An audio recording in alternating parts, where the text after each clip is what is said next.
PM Modi. जानिए किसको मिली कितनी सीटें। वहीं नीतीश और नायडू से पवार ने की बात बनाएंगे इंडिया सरकार की, और कांग्रेस की बम्पर जीत से मोदी खेमे में हाहाकार। सांसदों को समेटने में शाह के छूटे पसीने की। साथ ही उत्तर प्रदेश में राहुल गांधी और अखिलेश की ऐतिहासिक जीत की। भाजपा का सुपड़ा साफ गोल हुआ स्मृति ईरानी का सिलेंडर की। और खबर के अंत में बात होगी राहुल गांधी की प्रेस कॉन्फ्रेंस करके अभी बड़ी घोषणा की।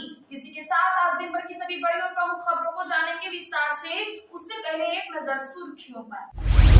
एनडीए 298 पार, फिर भी इंडिया बनाएगा अपनी सरकार। तृणमूल के 31 सांसदों का साथ तय। नीतीश के 15 सांसद मिले तो बनेगी बात, कोशिशें हुई शुरू। उत्तर प्रदेश की 15 हॉट सीटों का रिजल्ट हुआ जारी। राहुल गांधी जीते, वोट मार्जिन 3,73,000, निरहुआ 92,000 वोट से पीछे। मेरठ में हुई कड़ी टक्कर। पीएम मोदी नैतिकता के आधार पर इस्तीफा दें। रुझानों में बीजेपी को बहुमत न मिलने पर कांग्रेस का वार। हिमाचल प्रदेश में विधानसभा उपचुनाव में बीजेपी को लगा तगड़ा झटका। सुखू सरकार को राहत, कहां से कौन जीता चुनाव, जानेंगे आगे विस्तार से। उड़ीसा में 24 साल का पटनायक राज हुआ खत्म। बीजेपी 79 सीटों पर हुई आगे। आंध्र प्रदेश में एनडीए सरकार बनी। गठबंधन को 162 सीटें मिली। इंडिया के संपर्क में नीतीश कुमार, आरजेडी सांसद ने बता दी अंदर की बात। 542 सीटों की काउंटिंग, बीजेपी बहुमत से पीछे। अयोध्या में भाजपा उम्मीदवार पीछे। शरद पवार ने कहा, मैंने चंद्रबाबू और नीतीश से नहीं की बात। अयोध्या में बड़ा उलटफेर आया सामने। बीजेपी 40,000 वोटों से हारी। टेनी समेत मोदी के 4 मंत्री भी हारे। सुल्तानपुर से मेनका पीछे, रामपुर से सपा जीती। रुझानों के बीच एनडीए और इंडिया ने मनाया जश्न। दिल्ली में भाजपा और कांग्रेस कार्यकर्ता ढोल नगाड़े पर नाचे। बंगाल में टीएमसी वर्कर्स ने एक दूसरे को लगाया रंग गुलाल। मनीष सिसोदिया को आबकारी नीति मामले में लगा तगड़ा झटका। अदालत ने कहा, जमानत याचिका पर अभी नहीं होगी सुनवाई। छत्तीसगढ़ में सरगुजा से खुला बीजेपी की जीत का खाता। चिंतामणि महाराज 61,000 से ज्यादा वोटों से जीते। 9 पर भाजपा, 1 पर कांग्रेस रही आगे। राजस्थान में भाजपा की हैट्रिक का सपना टूटा। 10 सीटों पर कांग्रेस गठबंधन हुई आगे। पायलट ने जयपुर ग्रामीण सीट पर दोबारा काउंटिंग कराने की मांग की।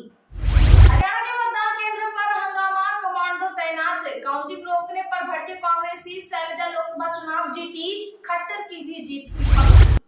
हिमाचल प्रदेश की 4 सीटों जीतकर बीजेपी ने लगाई हैट्रिक। कंगना ने विक्रमादित्य को हराया। हमीरपुर से अनुराग 5वीं बार सांसद बने। भारद्वाज कश्यप भी जीते। बाड़मेर से उम्मीद राज बेनीवाल की जीत हुई तय। निर्दलीय प्रत्याशी और कांग्रेस के बीच रही टक्कर। बेनीवाल बोले, बाड़मेर जैसलमेर जनता की हुई जीत। अमेठी में क्यों हारी स्मृति ईरानी, जानिए। केएल शर्मा को उतारकर घेराबंदी की। राहुल और प्रियंका की सीक्रेट स्ट्रेटजी समझिए। झारखंड की 14 सीटों पर हुई काउंटिंग। बीजेपी के अर्जुन मुंडा रहे पीछे। गोड्डा से निशिकांत दुबे रहे आगे। कांग्रेस जेएमएम ने 2 सीटों पर बनाई बढ़त। ओवर स्कैंडल के आरोपी प्रज्वल रमन्ना हासन सीट से चुनाव हारे। कांग्रेस ने दी मांग। चलिए आप जानते हैं बड़ी और प्रमुख खबरों को विस्तार से। उससे पहले प्लीज वीडियो को लाइक और शेयर जरूर करें।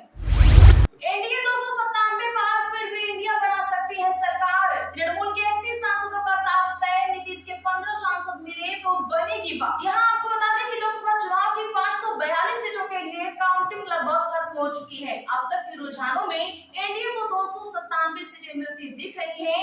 वहीं इंडिया को 200 सीटों पर बढ़त हासिल हो चुकी है। बहुमत का आंकड़ा 272 है। बता दें तो भाजपा गठबंधन को मेजोरिटी मिलती दिख रही है, लेकिन क्या इंडिया के भी सरकार बनाने की संभावना है? सियासी गणित इस टेबल से समझते हैं। तो जानकारी के लिए बता दें कि इंडिया को 200 सीटें मिलती हैं, तो यह बहुमत से 72 सीटें पीछे रहता है। ऐसे में बहुमत के लिए उसे मौजूदा सीट शेयरिंग से बाहर भी पार्टनर खोजने होंगे। 5 बड़े संभावित पार्टनर्स ये हैं, जिसमें कि तृणमूल के 31 सांसद, जदयू के 15 और तेलुगु देशम के 16 सांसद, वाईएसआर कांग्रेस के 4 सांसद, बीजू जनता दल के 1 सांसद, जिसमें से तृणमूल तो पहले से ही समर्थन देने का ऐलान कर चुकी है। अब जो थोड़ी मेहनत लगेगी वो बाकियों को साधने में लगेगी, क्योंकि ये लोग भी कहीं न कहीं बीजेपी के शासन को पूरी तरह से नकार रहे हैं। वहीं कई ऐसे नेता जो एनडीए के डर से भाजपा में शामिल हुए हैं, वो भी अब भाजपा से अपना पल्ला झाड़ रहे हैं। तो अगर आपको भी लगता है कि इंडिया की सरकार बने तो लाइक करके कमेंट जरूर करिए। उत्तर प्रदेश की 15 हॉट सीटों का रिजल्ट। मेनका निरहुआ हारे। वाराणसी से नरेंद्र मोदी जीते। यूपी में राहुल की सबसे बड़ी जीत। Vote margin 1,73,000। जी हाँ, उत्तर प्रदेश में लोकसभा चुनाव में भाजपा को बड़ा नुकसान हुआ है। अमेठी से स्मृति ईरानी, सुल्तानपुर से मेनका गांधी और लखीमपुर खीरी से अजय मिश्रा टेनी को बुरी हार का सामना करना पड़ा है। वहीं आजमगढ़ में भाजपा प्रत्याशी दिनेश लाल यादव निरहुआ को 1,24,835 वोटों से हार का मुंह देखना पड़ा है। वहीं वाराणसी से प्रधानमंत्री नरेंद्र मोदी 1.5 लाख वोटों के मार्जिन से जीत गए हैं। राहुल गांधी ने उत्तर प्रदेश में सबसे बड़ी जीत दर्ज की है। वोट का मार्जिन 3,73,000 है। वहीं मथुरा में हेमा मालिनी भी 2.5 लाख से ज्यादा वोटों से लीड कर रही हैं। स्मृति ईरानी की बात करें तो स्मृति ईरानी 1 लाख वोटों से पिछड़ गई है। अमेठी में किशोरी लाल 1,02,429 वोटों से लीड कर रहे हैं। यहाँ स्मृति ईरानी को 2,04,934 और किशोरी लाल को 3,53,336 वोट हासिल हुए हैं। मेरठ में अरुण गोविल की बात करें तो अरुण गोविल 7,486 वोटों से पीछे है। मेरठ में भाजपा और सपा के बीच कड़ी टक्कर चल रही है। भाजपा प्रत्याशी अरुण गोविल सपा की सुनीता वर्मा से 7,486 वोटों से पीछे हैं। अभी तक के रुझानों में सुनीता वर्मा को 4,16,408 और अरुण गोविल को 4,08,922 वोट हासिल हुए। पीएम मोदी नैतिकता के आधार पर इस्तीफा दें, रुझानों में बीजेपी को बहुमत न मिलने पर कांग्रेस का वार। जी हां, बता दें कि लोकसभा चुनाव 2024 के नवीनतम रुझानों में भाजपा के बहुमत के आंकड़े से नीचे आने के बाद कांग्रेस ने कटाक्ष किया है। कांग्रेस नेता जयराम रमेश ने कहा कि यह स्पष्ट रूप से प्रधानमंत्री नरेंद्र मोदी के लिए चौंकाने वाली राजनीतिक रूप से एक नैतिक हार है। उन्होंने पीएम मोदी से इस्तीफा देने के लिए भी कहा है। बता दें कि लोकसभा चुनाव के लिए वोटों की गिनती जारी है। उन्होंने मोदी से इस्तीफा देने के लिए भी कहा है। बता दें कि लोकसभा चुनाव के लिए वोटों की गिनती लगभग खत्म हो चुकी है। भाजपा सबसे बड़ी पार्टी बनकर उभरी है, लेकिन बहुमत के आंकड़े से। हिमाचल विधानसभा उपचुनाव में बीजेपी को तगड़ा झटका, सुक्खू सरकार को राहत। जानिए कौन कहां से जीता। जी हां, हिमाचल प्रदेश में विधानसभा की 6 सीटों पर हुए उपचुनावों में भाजपा को तगड़ा झटका लगा है। सत्ताधारी कांग्रेस ने 6 में से 4 सीटों पर जीत निश्चित कर ली है। 2 सीटों पर कांग्रेस की जीत हुई है। चुनाव आयोग ने सुजानपुर से कांग्रेस के रणजीत सिंह राणा और लाहौल स्पीति से अनुराधा राणा को विजय घोषित कर दिया है। कांग्रेस के रणजीत सिंह राणा ने अपने निकटतम प्रतिद्वंदी भाजपा के राजेंद्र राणा को 2,440 मतों से हरा दिया है।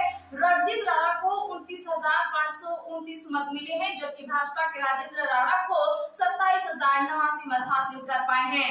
इस सीट पर अन्य 4 प्रत्याशियों की जमानत जब्त हो गई है। ओडिशा में 24 साल का पटनायक राज हुआ खत्म। बीजेपी 81 सीटों पर आगे। आंध्र प्रदेश में एनडीए सरकार बन रही गठबंधन को 163 सीटें मिली। ओडिशा में 24 साल से सत्ता में काबिज नवीन पटनायक के हाथ से सत्ता जाती दिख रही है। अब तक के रुझान में बीजेपी 147 में से 81 सीटों पर आगे चल रही है। एग्जिट पोल में बीजेडी और बीजेपी में कांटे का मुकाबला बताया गया था। पोल में नवीन पटनायक की बीजेडी और भाजपा को दोनों को 62 से 80 सीटें मिलने का अनुमान जताया था। वहीं आंध्र प्रदेश में एनडीए सरकार बनता दिख रहा है। मौजूदा सीएम जगनमोहन रेड्डी की वाईएसआरसीपी को खासा नुकसान हो रहा है। एग्जिट पोल में भी इस बार सत्ता बदलने का अनुमान जताया गया था। 5 इंडिया के संपर्क में नीतीश कुमार। आरजेडी सांसद ने बता दी अंदर की बात, बोले नीतीश के घर पर ही। जी हाँ, बता दें कि नीतीश कुमार और चंद्रबाबू नायडू को लेकर देश की सियासत में खूब चर्चा हो रही है। दोनों की पार्टी जदयू और टीडीपी 30 सीटों पर लीड कर रही है। एनडीए भी 297 सीटों पर लीड कर रही है। अगर जदयू और टीडीपी ने हाथ खींचा तो जादुई आंकड़ा पार करने में एनडीए को समस्या होगी। इस बीच राजद सांसद मनोज झा ने बड़ा बयान दे दिया है। मनोज झा ने दरअसल दावा किया है कि नीतीश कुमार और चंद्रबाबू नायडू एनडीए के साथ नहीं जाएंगे। उन्होंने कहा कि नीतीश कुमार और चंद्रबाबू नायडू कभी भी उस तरह की पॉलिटिक्स नहीं करते जिस तरह बीजेपी करती है। यह दोनों भाजपा के साथ गठबंधन में नहीं है। मनीष सिसोदिया को आबकारी नीति मामले में तगड़ा झटका। अदालत ने कहा जमानत याचिका पर अभी नहीं होगी सुनवाई। जी हां, बता दें कि आम आदमी पार्टी नेता मनीष सिसोदिया को आबकारी नीति मामले में सुप्रीम कोर्ट से तगड़ा झटका लगा है। अदालत ने सिसोदिया की जमानत याचिका खारिज कर दी है। बता दें कि इस मामले में सिसोदिया ने दिल्ली उच्च न्यायालय के फैसले को चुनौती देते हुए सुप्रीम कोर्ट का रुख किया था। दिल्ली उच्च न्यायालय ने प्रवर्तन निदेशालय और सीबीआई द्वारा दर्ज मामलों में सिसोदिया की जमानत याचिका खारिज किया था। शीर्ष अदालत ने कहा कि प्रवर्तन निदेशालय और सीबीआई के आरोप पत्र दाखिल करने के बाद सिसोदिया फिर से जमानत के लिए याचिका दायर कर सकते हैं। न्यायमूर्ति अरविंद कुमार और संदीप मेहता की पीठ के समक्ष ईडी और सीबीआई की ओर से सॉलिसिटर जनरल तुषार मेहता पेश हुए। उन्होंने कहा कि जांच एजेंसियां 3 जुलाई तक आरोप पत्र दाखिल करेंगी। तो आज के लिए बस इतना ही। अगर खबरें अच्छी लगी है तो वीडियो को लाइक करें, इसे ज्यादा से ज्यादा लोगों में शेयर करें और चैनल पर नए हैं तो चैनल सब्सक्राइब कर बगल में घंटी के निशान को जरूर दबा लें।